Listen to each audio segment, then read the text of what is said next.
o barel. Papalo ko sa ulo ng anak mo. Ano mararamdaman mo? Ano mararamdaman mo? Di ba magagalit ka rin? Huwag mong sabihin hindi. Ang tao mo bang si Ronnie Romy may lisensya sa baril? Hindi ko po siya tao. Residente lang din po siya ng sapatos. Ay, anong ginagawa niya sa loob ng inyong barangay tapos namalo ng baril? Kung ako nandyan, papaluin ko ng sapatos yan. Susungalgal ko sa baril niya sa bibig niya eh. Ang tanong ko sa iyo, Romy, may angas ka. Ikaw na nga nandihado, ikaw narereklamo, ikaw pa maangas. Parang wala kang pagsisisi sa ginagawa mong pasiga-siga ka pang ka. Sinungaling ka eh. Mamaya pasakan kita ng lie detector test dyan eh. Lumuhod ka, pakita mo, nagsisisi ka sa magulang at sa anak. Ikaw nandyan ako, sa ayaw mo sa gusto, ko yung mga binti mo rin, talagang pipilitin ka, lumuhod ka, humingi ka ng dispensa sa nanay at sa anak, ipakita mo na nagkamali ka kasi krimen to eh. Malaman-laman ko lang, pag ginulo mo tong pamilya na to, bibueltahan kita, hindi ako nagbibiro. Ako po si Jeyo. May po sana ako ng tulong sa inyo kasi po last September 27 po, around alas 8 hanggang alas 9 ng gabi, pinalo po ako ng nagpakilalang alalay daw po ni Kapitan sa may barangay Sapados po, sa Rosario, Cavite. Sa harap po mismo ng mga tanod sa loob po ng barangay. Sabi niya kung sino daw po yung matapang, babarilin niya po. Ganun po yung pagkakasabi niya. Nagbibideo po ako kasi ako nun sa tito ko. Nalasing para po sana ipakita sa kanya na mahiya naman siya sa ginagawa niya. Nahiya na din po kami sa mga kapitbahay kasi po nagwawala po siya. Kaya binidyo ko siya. Yung pinaka-hepe ng tanod po, nagalit po sa akin. Inablot po yung cellphone ko. Maya-maya lumapit sa akin yung lalaki. Tapos biglang hinambalas po ako ng baril po. Sobrang lakas po. Hindi po ako nakakagalaw. Pinoprotektan po siya ng barangay doon eh. Kasi pinapalabas nila na plastic lang daw po yung baril po. Sir, sana po matulungan niyo po ako. Birthday ng kakambal ni Jeyo Franz Puntino, 20 years old. Nag-inuman umano sila sa loob ng kanilang bakuran sa labas ng kanilang bahay kasama ang kanyang tatay at ang kanyang tiyuhin na nalasing na nareklamo.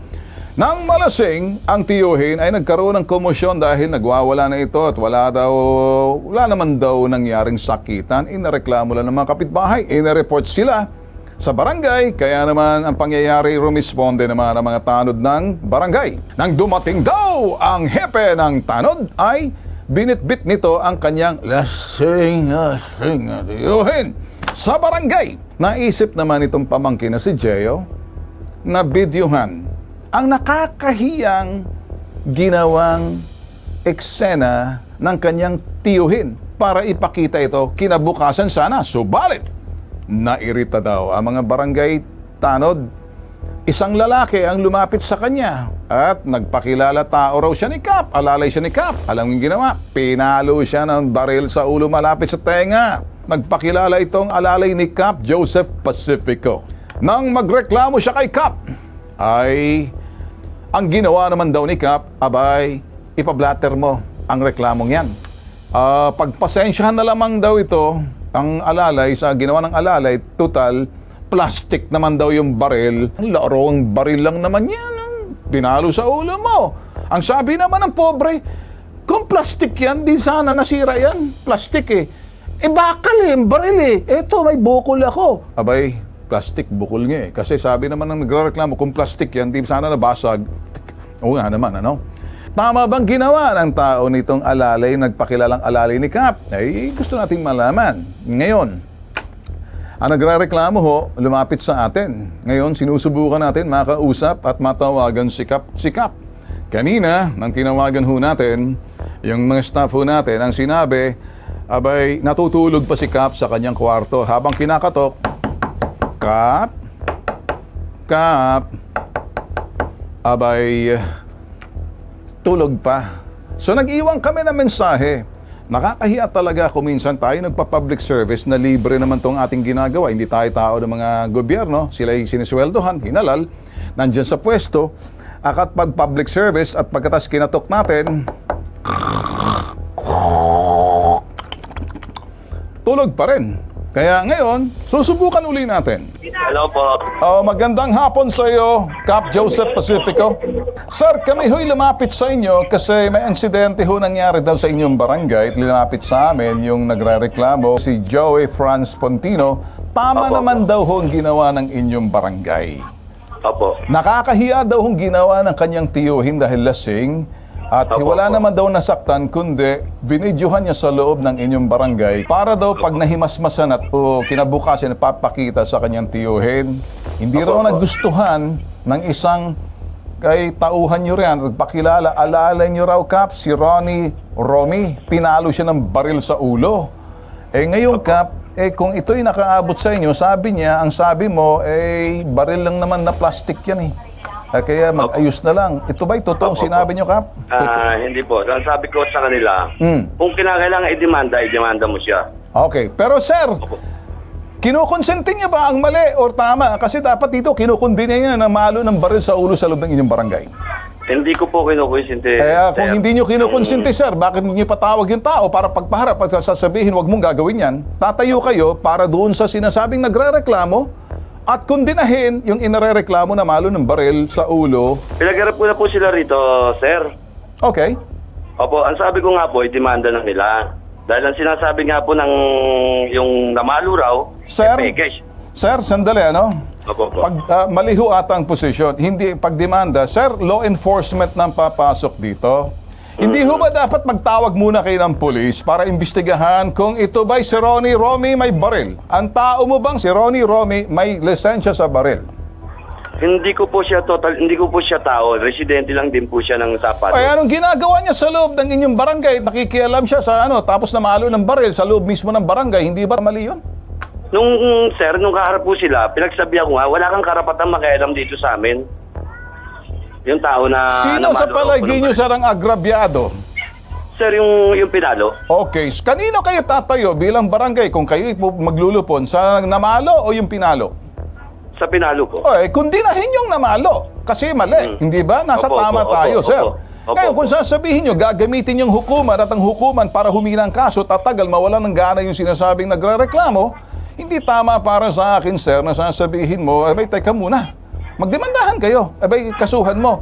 Pag narinig ito ni Undersecretary Sidinio, hindi ho maganda ang dating nito kasi malaki hong pananagutan ho ng isang kapitan ng barangay sa tungkulin mo na hindi mo pwedeng gagamitin ng hukuman para ibasura, para kumbaga tambakan ang kaso na pwede mong kundinahin, ipatawag at kumbaga paimbestigahan mo muna sa pulis kung totoong may baril. At nangyari sa loob ng barangay ninyo yan. At walang nagawa yung mga tanod mo. Sino ba yan? Open po kasi yung barangay namin. Nung ginawa ng mga tanod... Hindi po alam ng happy ko na bigla na lang pumasok yun. Dahil sa nangyarihan po na yun, wala po ako sa pinangyarihan na yun. Tama po kayo, sir. Hindi ko sinasabing nasisisi ko kayo dyan. Sige Tama po, naman ho paano yung po? judgment ninyo. Ang gusto ko lang, sir, kundinahin ninyo. Kung ako nandyan, papaluin ko ng sapatos yan, susungalgal ko sa baril niya sa bibig niya. Malinaw na may agrabyado rito. Kung ikay tatayo para doon kay Joe Pontino, hanapin mo yung putok sa buhong Ronnie. Kung gusto mo, pupunta ako dyan, kalagkarin mo, kalyuhan mo, harap mo sa akin. Tapos ng ganon, paimbestigahan ko kung may baril. Ba't siya may baril sa loob ng barangay? Ipapadampot ko na po sa mga Iyon ang gusto ko. Yan ba naman kinag-usap? Ay, nako. Pupunta ko riyan, titingnan ko siya, sasabihin, look me in the eye. Say to my face na wala kang baril. Siguraduhin niya na wala siyang baril kasi kung wala siyang baril at meron siyang baril na dala-dala nun, illegal na yun. Kahit bukas po, sir. O yan, okay. Bukas na bukas, sir, ha? Opo. Aasahan ko, sir. Kukontakin namin kayo para dito sa parting to, sir, at maayos ho natin, sir. Okay po, Sir Ben. Okay. Maraming salamat sa iyo, Cap Okay po, Pacifico. salamat po. Alright, sa iyo naman, Joe Franz Pontino. Okay. Joe pala, kabali-baliktad na ako. Narinig mo sinabi ko sa iyo. Satisfied ka na kasi mag-aantay ko kay barangay na kukundinahin niya, bibit-bitin niya, kakalad ka rin yung loko-lokong potok sa buhong pendeho na namalo sa ulo. Sir, natatakot po akong bumalik dun, sir. Kasi Hindi. Ba't ka matatakot bumalik? Tawagan mo ako. Kung nanonood ka, Ronnie, sino matapang? Walang ibang matapang siga ako. Ngayon, masiga pa ako sa kapitan mong kolokoy ka. Isa ka lang kupal para sa akin. Mabahong kupal. Panis na kupal. Okay ba sa'yo? Opo, Natatawa ka. opo, sir. Kasi walang ibang pwede maging siga. Ako na yun eh. Ako yung sinasabing panapat dan sa mga siga-siga sa lugar ninyo. Sa palagay mo ba, inapi ka rito? Naapi ka? Sobra po, sir. O di, tama ang nilapitan mo. Ako yun. Tagatabla ako ng mga inapi. Okay, relax ka na. Cargo ka na namin. Makinig ka, Romy. Hindi ako nagbibiro rito. Hindi ako sat-sat. Magtago ka na. Sigurado mag-diaper ka ng makapal na makapal kasi pag nakita mo, maiipot-ipot ka, maiihi ka sa iyong lawlaw na butas-butas na brief na yan. Makatagbo ka rin ng astig, masigit pa sa'yo. Kaya ganito bigyan, kukuha ko barel. Papalo ko sa ulo ng anak mo. Anong mararamdaman mo? Anong mararamdaman mo? O, di ba magagalit ka rin? Di ba magagalit ka rin? Huwag mong sabihin hindi. Huwag mong sabihin hindi. Romy, magandang hapon sa'yo. Sinuri namin, Romy, yung tape ng, kumbaga sa barangay na pinadala sa amin nung medyo may kunting harapan kayo o konfrontasyon ba yan. Hindi ko nagustuhan yung asal mo at pakikipag-usap mo at pagkatapos parang hindi mo narespeto ang barangay. Wala akong makitang galang doon sa tono ng boses mo. Bakit ngayon parang napakaamo mong tupa na parang nawala yung pagkaangas at astig mo pero doon nakadikwatro ka pa na parang hindi ko maintindihan kung anong gusto mong palabasin. Ikaw na nga nandihado, ikaw narereklamo, ikaw pa maangas. Anong ginagawa mo? Ba't nang himasok ka sa ito'y trabaho ng barangay? Sir, hindi ko po sinasadya, sir. Nakainom ka ba? Nakainom po ako, sir. Eh, dapat sa'yo hinuhuli, dapat sa'yo hindi lang yan, kinichinelas. Nagagalit ako sa'yo. Parang wala kang pagsisisi sa ginagawa mong pasiga-siga ka pang ka. Pero ngayon, kausap mo ako, nakakita ka ng tigre, bangis ng tigre, ang napakaamo mo. Ano ang pumasok sa isipan mo na bakit mo pinalo yung bata na wala namang ginawa sa si Gio? Pinalo mo ng peking baril mo, nakahalintulad na ng baril yan. Bakit pinalo mo sa ulo? Anong pumasok sa ulo mo? Kasi sa totoo po lang, sir, ay talagang po talaga ng ano. Ganun ka. So ganun talagang ugali mo na pag ikay nagalit, kung anong makukuha mo, delikado ka, makakapatay ka, dapat sa loob ka ng kulungan eh. Tama bang ginawa mo o mali? Mali po, sir. May pagsisisi ka ba or medyo gusto mo lang makalusot? Akala mo malulusutan mo ako sa ginawa mo? Nagsisisi ka ba pagpalo mo ng baril dyan sa taong wala namang atraso sa'yo? Sir, napakalaking pong pagsisisi ko po. Napakarami pong... Oo, depende. Kasi sinabi kasi sa akin na DJ, hindi ka raw nagsisisi, niloloko mo ako. Sinungaling ka eh. Mamaya pasakan kita ng lie detector test dyan eh.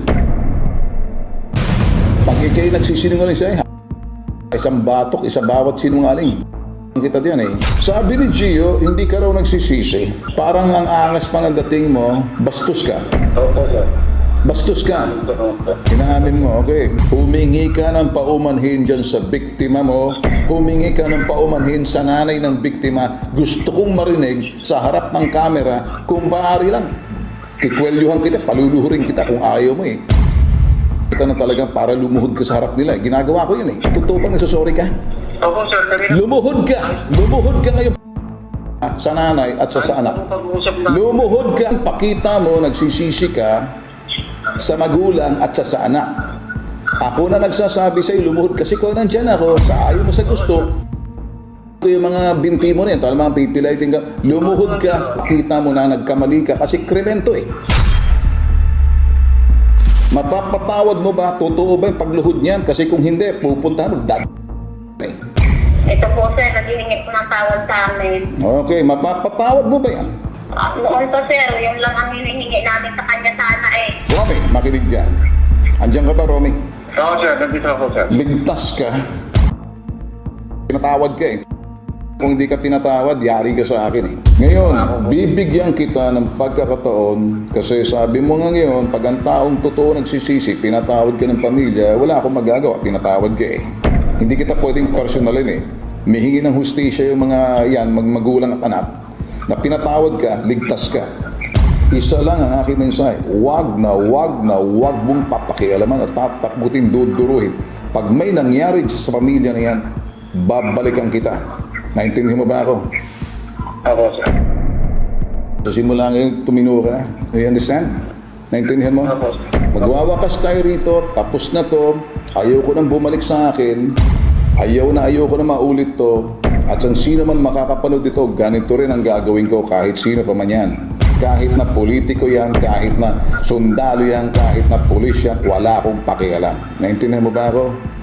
Ako, sir. Ang mali mo akong tinakbuhan. Si Bitan.